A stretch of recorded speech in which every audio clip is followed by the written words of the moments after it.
जब जब मेरे पे कोई आरोप लगते हैं मुझे उसका बहुत फायदा होता है।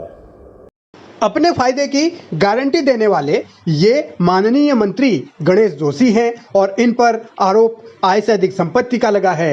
जांच विजिलेंस के पास है और विजिलेंस को इंतजार मुकदमा दर्ज करने के लिए धामी की हरी झंडी का है। मुख्यमंत्री क्या करेंगे, कब करेंगे, ये तो मुख्यमंत्री ही जाने, लेकिन उससे पहले गणेश जोशी का कॉन्फिडेंस 7वें आसमान पर है। सबसे पहले तो जब जब मेरे पे कोई आरोप लगते हैं मुझे उसका बहुत फायदा होता है, मेरे या मेरे परिवार को। अगर आपको ध्यान होगा 2016 में एक घोड़े कांड में मुझे फंसाया गया और मैं बार बार कह रहा था साहब कि मैं था ही नहीं, मैं दोष हूं। और जब उसका सच दिखाया गया तो मुझे उसका ये फायदा हुआ। मैं हर मंच पे कहता हूं कि मेरे से पूछते हैं जोशी जी आपकी बेटी बड़ी नेता बन गई है, मैं उसमें कहता हूँ मैं हरीश रावत जी का बहुत बड़ा योगदान है। हरीश रावत मुझे जेल नहीं भेजता, मुझे फंसाता नहीं, मेरी बेटी सड़कों पर नहीं आती, उसे कौन पहचानता।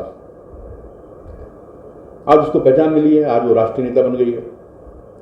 मंत्री महोदय आरोपों में खुद गिरे हैं और जिक्र अपनी बेटी का कर रहे हैं कि कैसी वो नेता बन गई। ये ठीक है कि जो मेहनत करेगा वो आगे बढ़ेगा, लेकिन मुद्दा क्योंकि आय से अधिक संपत्ति का है और आरोप गंभीर हैं, तो इस मुद्दे पर अब सियासी जंग होना भी लाजमी है। मुख्यमंत्री भले ही अभी चुप बैठे हों, लेकिन कांग्रेस हमलावर है। शर्म की बात है, ना हमें आपसे मतलब है, ना आपकी बेटी से मतलब है, ना आपकी राजनीति से मतलब है, हमें राजनीतिक शुचिता से मतलब है। कांग्रेस पार्टी आपके ऊपर कोई आरोप नहीं लगा रही है। शक्तिमान का जो हश्र आपने किया वो पूरे उत्तराखंड ने देखा, उसमें कांग्रेस के कहने सुनने के लिए कुछ बाकी नहीं रहा और आखिरी में उस सरकारी घोड़े को अपना दम तोड़ना पड़ा। आपने इस कगार तक उसको मार दिया।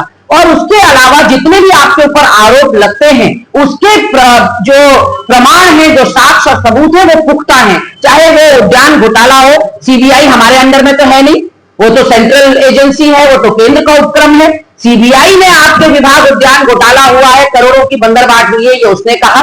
सैन्य धाम में जो आपने भ्रष्टाचार किया उसमें किसी थर्ड पर्सन ने प्रेस वार्ता करके जो है सारे साक्ष्य और सबूत आरटीआई से निकाल दिए और उसमें भ्रष्टाचार पाया गया। आज विजिलेंस विभाग कह रहा है आपके पास आय से अधिक संपत्ति है और वो जांच के लिए हरी झंडी मांग रहा है धामी कैबिनेट से, तो इसमें कांग्रेस पार्टी कहां से ले आए आप? यूं तो पॉलिटिक्स हर मुद्दे पर हावी होती है, लेकिन जब मामला किसी मंत्री से जुड़ा हो और नौबत मुकदमा दर्ज करने तक की आ जाए तो फिर सियासी संग्राम तेज हो जाता है। मगर गणेश जोशी को पूरा भरोसा है कि वो इस चीज से भी बाहर निकल आएंगे। उन्हें अपने दोस्त और उत्तराखंड के मुख्यमंत्री पर पूरा भरोसा है।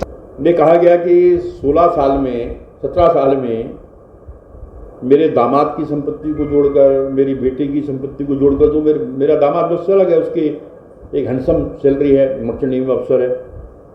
मेरी बेटी मुझसे अलग रहती है, जो अपने पति के साथ रहती है। मेरा बेटा उस दिन मर्चेंट नेवी में अफसर था। अरे आरोप लगाना था तो ठीक ठाक लगा देता। कि 16 साल के अंदर उनकी सैलरी लगाकर मैंने उसका पूरा विवरण माननीय मुख्यमंत्री जी को दे दिया है और इसका भी मुझे फायदा होने वाला है।